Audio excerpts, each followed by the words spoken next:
In the vastness of space, where silence reigns and the stars blink coldly down upon the forgotten corners of the galaxy, one human colony on Kepler, 438b, vanished without a trace.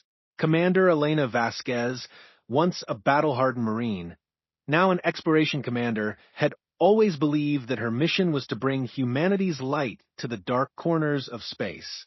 But when the crew of Terra's Hope discovered a deserted colony, the truth they uncovered would shatter everything she knew. There, among the ruins, she found a living nightmare, a child barely clinging to life, his small body ravaged by cruel alien hands. His name was Marcus Chun, and he was the key to unraveling the Dominion Alliance's monster secret. For Elena, the discovery wasn't just a mission anymore, it was personal. Her sister's family had once called this colony home. As she faced the remnants of the horrors inflicted upon their people, Elena's resolve hardened into something darker. She would not rest until the monsters who dared to hurt their children were brought to justice. But the truth was worse than she ever imagined. The Dominion didn't just destroy, they experimented, twisted the innocent into weapons, and saw humans as nothing more than tools for their grand designs. Now, Elena must fight, not only to save Marcus, but to tear apart an empire that dared to target the future of humanity. The silent colony commander, Elena Vasquez, stood on the bridge of the exploration vessel Terra's Hope, watching the blue-green planet grow larger on the main screen. Kepler, for 38b, had been humanity's most successful colony outside the Sol system, home to over 50,000 settlers who had built thriving cities among the planet's crystal forests. The last communication from the colony had come 6 months ago, and now Elena's ship approached a world that should have been bustling with activity but showed no signs of life. Elena's dark eyes reflected the planet's surface as memories of her sister Maria flooded her mind. Maria had moved to Kepler for 38b 3 years ago with her husband and 2 young children, seeking a fresh start after the economic collapse on Mars. Elena had promised to visit once her current exploration mission ended, but now she feared what they might find down there. Dr. Sarah Kim, the ship's medical officer and xenobiologist, stepped beside Elena at the command console. Sarah's usually cheerful demeanor had grown somber as their scans revealed the disturbing truth about the colony below. Commander, the orbital scans are complete. The cities are intact, but there are no human life signs anywhere on the planet. None at all. Captain Torres, Elena's second-in-command, looked up from his sensor station with confusion written across his weathered face. That's impossible. 50,000 people don't just vanish without a trace. Where are the bodies? Where are the signs of a struggle or natural disaster? Elena felt a cold weight settling in her stomach. In her 15 years with the Earth Defense Force, she had seen many tragedies, but nothing like this. Entire populations didn't simply disappear without leaving evidence behind. Something or someone had taken the colonists, and the implications of that realization made her hands tremble with barely controlled rage. The bridge fell silent as Elena made her decision. Prepare landing teams. I want full biological and technological scans of the main colony sites. Dr. Kim, bring your xenobiology equipment. If aliens were involved in this, I want to know everything about them. 2 hours later, Elena's boots touched the crystal-paved streets of New Geneva, the colony's capital city. The settlement looked like its inhabitants had simply walked away in the middle of their daily activities. Meals sat half-finished on tables, children's toys were scattered in playgrounds, and vehicles remained parked in perfect order along the streets. But there were no people, no bodies, no signs of violence or panic. The doctor. Kim knelt beside a strange burn mark on the ground near the colony's central plaza. Her scanner beeped rapidly as it analyzed the residual energy signature left behind in the crystalline pavement. Commander, this is definitely alien technology. The energy pattern is unlike anything in our databases, but it's consistent with advanced stun weapons designed for mass deployment. Elena joined Sarah at the burn mark, feeling her military training take over as she analyzed the scene. The marks were arranged in a systematic pattern that suggested a coordinated operation rather than a random attack. They were hunting Sarah. This wasn't destruction, it was collection. Someone came here to take our people alive. Captain Torres's voice crackled through their communication devices from his position at the colony's administrative center. Commander, you need to see this. We found something in the government building that explains where they went. Elena and Sarah rushed through the empty streets to join Torres at the administrative complex. Inside the building's main computer core, Torres had discovered damaged recording equipment that had somehow survived whatever force had disabled the colony's other systems. The partial recordings showed the final hours of New Geneva in fragmentary, horrifying detail. The first recording showed alien vessels descending from the sky like dark shadows against the morning sun. The ships were sleek and predatory, built from a black metal that seemed to absorb light rather than reflect it. Elena watched in growing horror as the recordings revealed aliens that stood nearly 8 feet tall, with elongated limbs and faces hidden behind reflective masks that showed no emotion or mercy. The aliens moved through the colony with practiced efficiency, using their advanced stun weapons to disable any humans who tried to resist or flee. Elena's hands clenched into fists as she watched families being separated, with the aliens showing particular interest in children and young adults while leaving older colonists unconscious on the ground to doctor. Kim pointed to a section of the recording where the aliens were loading human prisoners into containment pods. Look at how they're sorting the captives, Commander. They're not taking everyone. They have specific criteria for who they want. Elena studied the alien selection process and felt sick to her stomach as the pattern became clear. The aliens were prioritizing children and teenagers, then young adults in their 20s and 30s. Anyone over 40 was left behind, stunned but alive. They're not taking prisoners for labor or slavery. They want specific age groups for something else.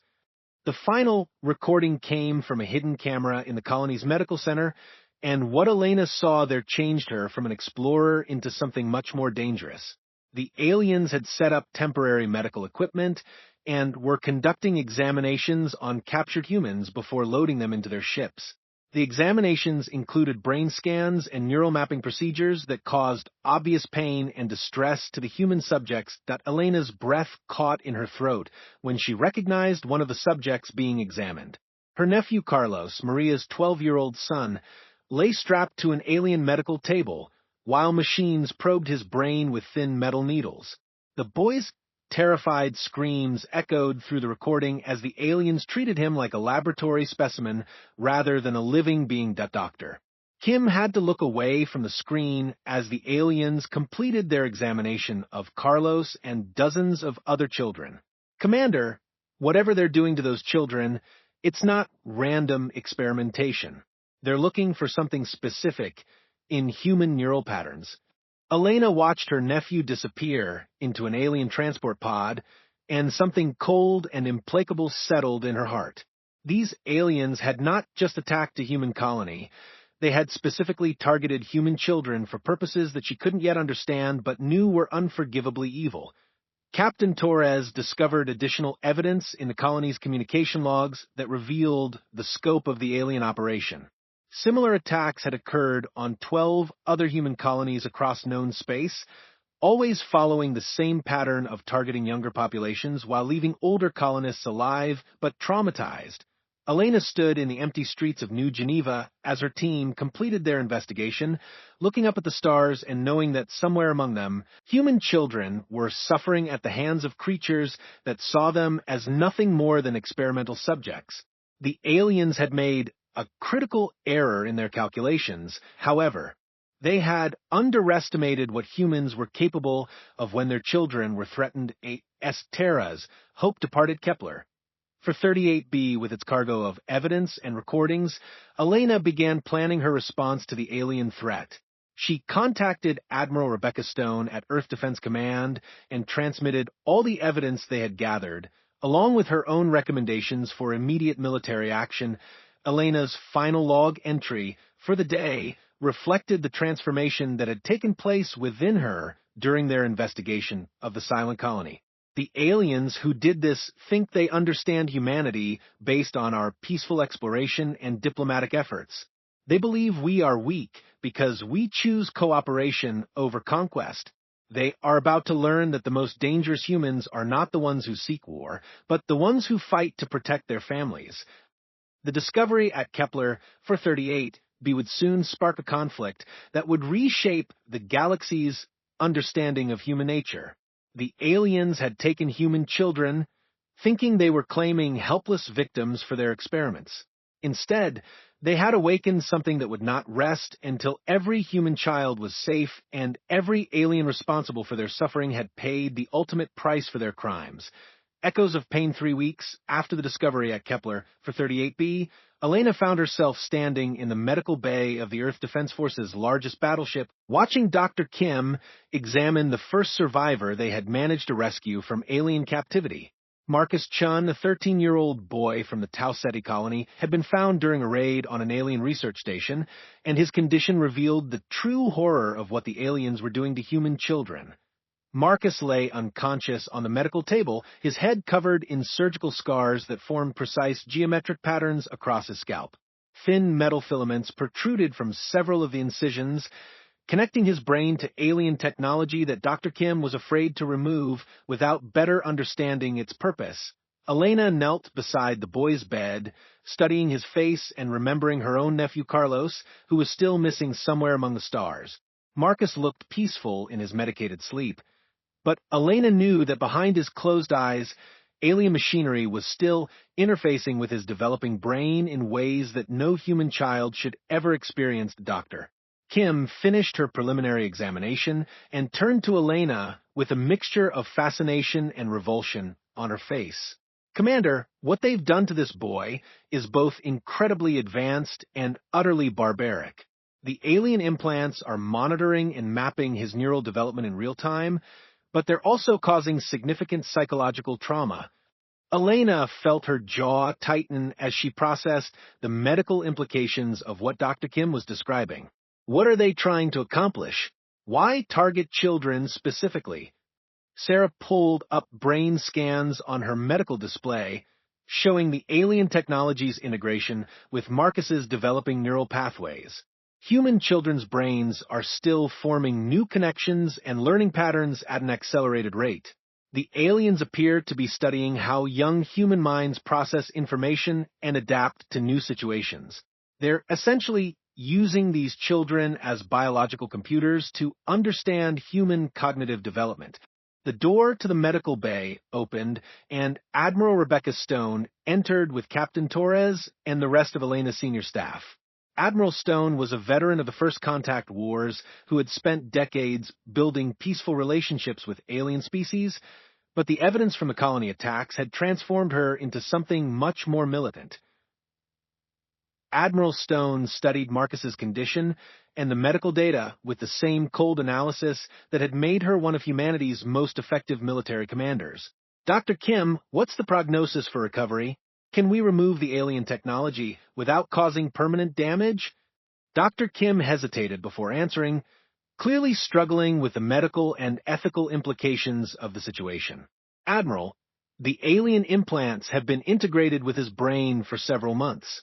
Removing them incorrectly could cause severe brain damage or death, but leaving them in place means that Marcus will continue to suffer as they monitor and manipulate his neural activity."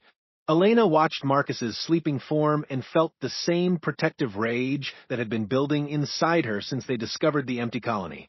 "How many children are we talking about, Admiral? How many human kids are out there right now with alien machines in their heads?"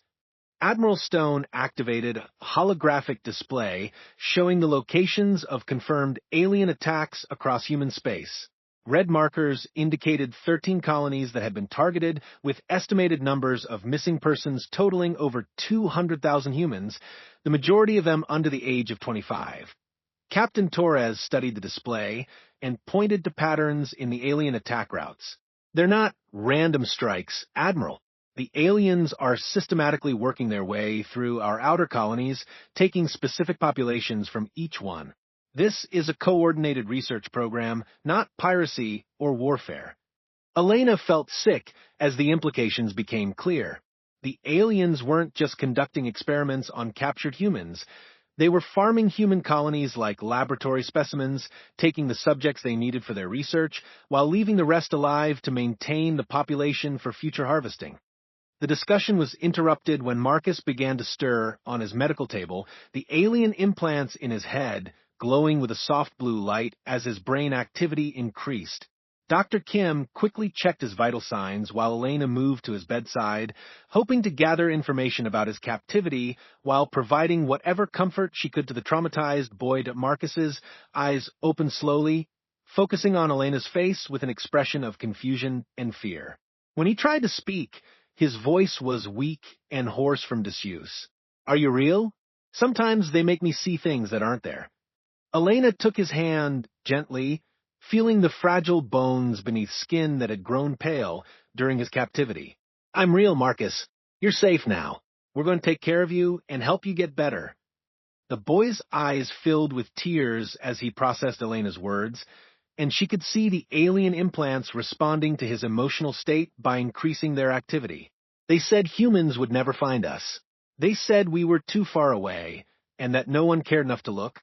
Elena felt her heart break as she listened to Marcus describe his captivity, but she forced herself to maintain a calm demeanor while gathering information that could help them rescue other prisoners. "Marcus, can you tell me about the place where they kept you? How many other children were there with you?" Marcus closed his eyes and concentrated, causing the alien implants to pulse with brighter light as they monitored his memory recall.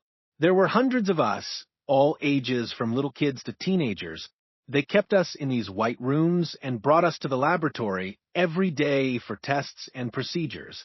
Dr. Kim monitored Marcus's brain activity while he spoke, noting how the alien technology was recording everything he said and thought.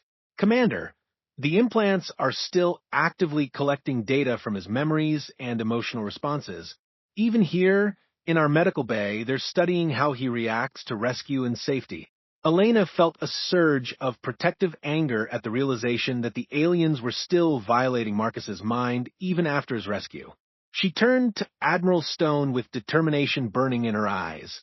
"Admiral, we need to find and destroy every alien research facility in this sector. They're not just studying our children, they're torturing them while they learn how we think and feel." Marcus struggled to sit up on his medical table, his young face showing a maturity that no 13-year-old should possess. "Commander, I remember some things about their base. The aliens don't think we understand their language, but I learned some of it during my captivity. They're planning something big, something they call the Integration Protocol." Elena and Admiral Stone exchanged glances as they processed this new information. The aliens weren't just conducting random experiments. They had a specific goal that required detailed knowledge of human neural development and psychological responses to Dr. Kim helped Marcus lie back down while monitoring his vital signs, which were showing stress responses to the memories he was accessing. "Marcus, what did they mean by integration protocol? Did you hear them discuss what they were planning to do?" The boy's face grew pale as he remembered conversations between his alien captors, and the implants in his head began glowing more intensely as they recorded his fear response. "They want to make human children into something like living computers. They said human brains can process information in ways that their technology can't replicate, especially children's brains, because we're still learning and growing." Elena felt cold terror wash over her as she understood the implications of what Marcus was describing.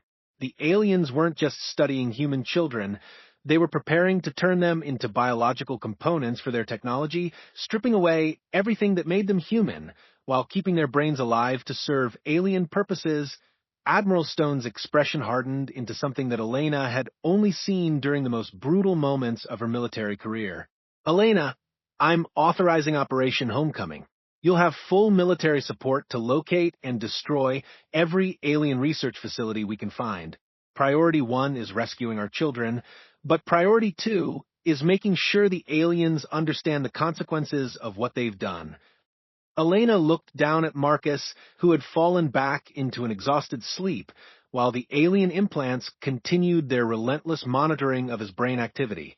She made a silent promise to the boy and to all the other human children still in alien captivity that no force in the galaxy would stop her from bringing them home, Elena left the medical bay to begin planning her rescue operations. She carried with her the knowledge that humanity was about to demonstrate why threatening human children was the most dangerous mistake any species could make. The aliens had studied human compassion and cooperation, but they had failed to understand human fury when unleashed in defense of the innocent. Fire across the stars 6 months after Marcus Chen's rescue, Elena stood on the command deck of the massive battleship Retribution, watching as human war fleets emerged from hyperspace around the alien homeworld of Dominion Prime. The campaign to rescue humanity's children had grown into something far larger than anyone had anticipated, transforming from targeted rescue operations into a war that would reshape the galaxy's understanding of human nature. Elena's forces had discovered and destroyed 17 alien research facilities across 4-star systems, rescuing over 3,000 human prisoners in the process.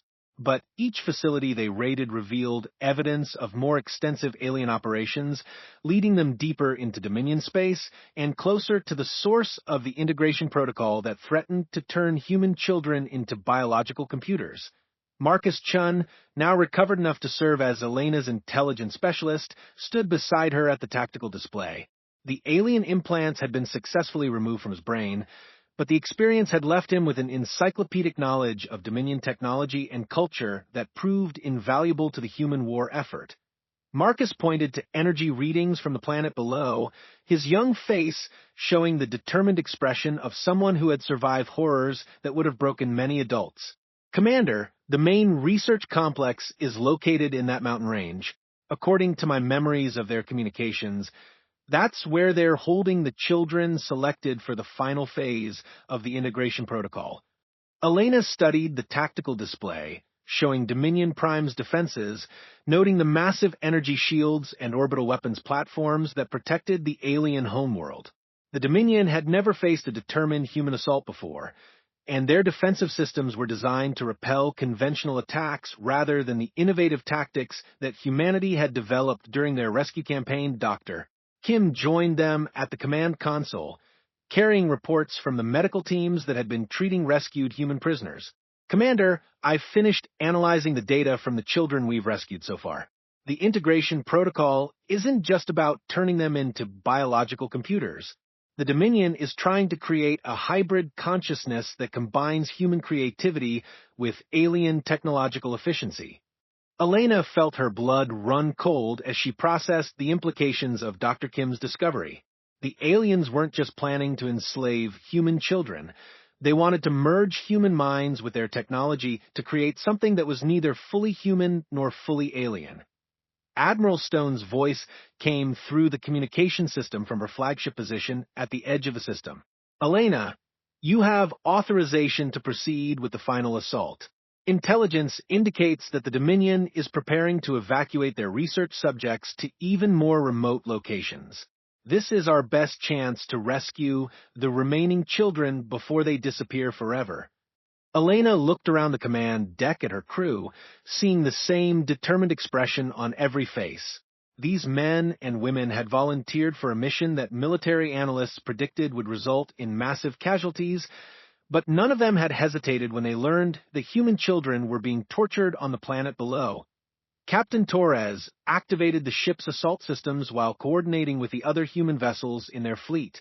Commander, all ships report ready for planetary assault. The Dominion defenses are formidable, but our intelligence suggests they've never faced enemies willing to accept total casualties to achieve their objectives. Elena nodded as she made the final decision that would commit humanity to a battle with consequences that would echo across the galaxy for generations. All ships commence the assault. Remember that our children are down there waiting for us to bring them home. Show the Dominion what happens when they threaten human families. The battle for Dominion Prime began with a coordinated strike by human forces that had learned to fight with a desperation and creativity that alien military doctrine couldn't comprehend. Human ships used suicide tactics to breach the planet's energy shields while ground forces deployed weapons designed specifically to counter Dominion technology. Elena led the assault on the main research complex personally, fighting through corridors filled with alien defenders who had never faced enemies motivated by parental love and protective rage. The Dominion soldiers were technically superior and better equipped, but they couldn't match the determined fury of humans fighting to save their children. The research complex was a vast underground installation that stretched for miles beneath the planet's surface, filled with laboratories and holding areas where human children had been subjected to months of experimentation and psychological torture. Elena's forces moved through the facility systematically, rescuing prisoners while documenting evidence of alien atrocities that would justify everything humanity was about to do. Elena found her nephew Carlos in one of the deepest laboratories, connected to alien machinery that had been monitoring his brain activity for over 8 months. The boy was conscious but unresponsive, his mind retreating into protective silence rather than endure any more alien intrusion into his thoughts and memories. The doctor Kim worked frantically to disconnect Carlos from the alien equipment while Elena held his hand and whispered reassurances that he was safe and that she would never let anyone hurt him again. The boy's eyes slowly focused on his aunt's face, and Elena saw recognition dawn in his expression as he realized that his family had indeed come to rescue him. Carlos's first words after his rescue were barely audible, but they carried a weight that Elena would remember for the rest of her life. "Aunt Elena, I knew you would come. I told the others the humans don't abandon their children, no matter how far away they are." Elena felt tears streaming down her face as she held her nephew, but her emotional moment was interrupted by urgent communications from Captain Torres. The Dominion was attempting to evacuate their most important research subjects to hidden facilities in other star systems, and Elena had to make a decision about how far humanity was willing to go to ensure this never happened again. Elena stood in the central control room of the research complex, surrounded by evidence of systematic torture and experimentation conducted on human children. The alien researchers had treated her species young as laboratory animals, showing no recognition of their capacity for suffering or their value as sentient beings. The Overseer, the Dominion's chief research administrator, had been captured during the assault and now faced Elena across the room where so many human children had been tortured. The alien stood nearly 9 feet tall, its elongated limbs and a motionless mask, making it appear more like a machine than a living being. Elena approached the Overseer with weapons designed to cause maximum pain to Dominion physiology, her face showing the same cold expression that the alien had worn while observing human suffering. "You studied our children for months. You learned how we think and feel, but you never understood what would happen when you made us your enemy." The Overseer attempted to communicate, its translator device rendering its words in emotionless English. "Your species lacks the logical capacity for true scientific advancement. Our research would have benefited both our civilizations by combining human creativity with Dominion efficiency." Elena looked around the laboratory at the devices that had been used to torture human children, then back at the alien that had orchestrated their suffering. "You're right about one thing. You are more logical than we are. But logic doesn't help when you're facing a species that will burn entire worlds to protect their young." Elena executed the Overseer using the same methods that had been used on human prisoners, ensuring that the alien experienced every moment of pain that it had inflicted on innocent children. The execution was broadcast throughout Dominion space as a warning of what would happen to any species that threatened human families. The final phase of the battle involved the systematic destruction of Dominion Prime's military infrastructure and research facilities. Elena's forces used weapons designed to make the planet uninhabitable for generations, ensuring that no future Dominion government would be able to resume their experiments on captured humans. Elena stood on the bridge of the Retribution as her fleet departed Dominion Prime, watching the planet burn behind them while rescued human children received medical treatment in the ship's expanded hospital facilities. Over 4,000 children had been rescued during the final assault, all of them showing signs of psychological trauma that would require years of careful treatment. Marcus Chun joined Elena at the viewport, looking back at the dying planet with an expression of satisfaction rather than remorse. "Commander, do you think they understand now? Do they realize what they awakened when they took human children?" Elena put her hand on Marcus's shoulder, feeling proud of the young man he was becoming despite everything he had endured. They understand Marcus, and more importantly, every other species in the galaxy will understand when they hear what happened here.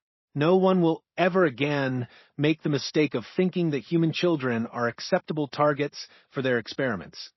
The war against the Dominion ended with the complete destruction of their research programs and the rescue of every human child in their custody. The surviving Dominion colonies were placed under human protection, ensuring that they would never again threaten the young of any species. Elena returned to Earth as a hero, but she knew that the real victory belonged to the children who had survived alien captivity and found the strength to rebuild their lives. Marcus Chun became one of her closest advisors, helping to develop new protocols for protecting human colonies from alien threats. The galaxy learned a lesson that would not be forgotten for generations to come. Humanity had proven that they would sacrifice everything to protect their children, and that any species threatening human families would face consequences that defied all logical calculation. The burned worlds and destroyed civilizations served as permanent monuments to the price of making humanity's children their enemy. The rescued children grew up in a galaxy where they were protected by the knowledge that their parents and their entire species would move heaven and earth to keep them safe. And every alien species that looked up at the stars remembered the fate of the Dominion, understanding that some lines should never be crossed when dealing with humanity.